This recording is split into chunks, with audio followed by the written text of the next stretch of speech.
reisijad puhkehetkel? Ma bronin ööbimist.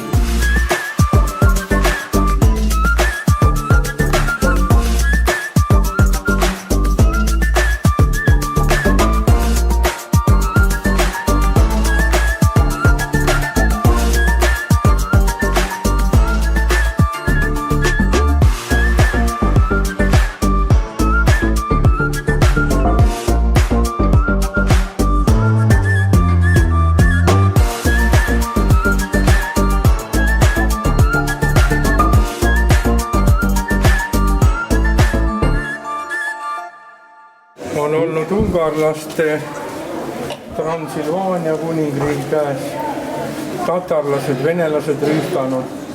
Iga kord, kui linn on maha, See venelane siia pääses. iga kord, kui linn maha põletati, ainuke, mis järgi jäi, on loss, kuna ta on kõrgel mäe otsas väga ligipääsma. Isegi härra Treial arvas, et ta ei viitsiks.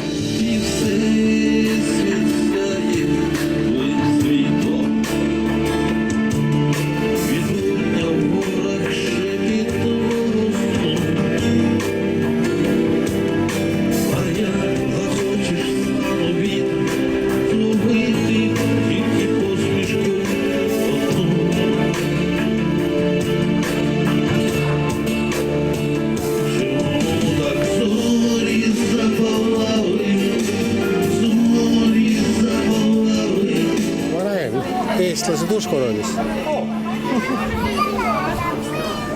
Mis te siia olete ära kaotud? Raske öelda, ei mäleta. Jäi tee peale ette.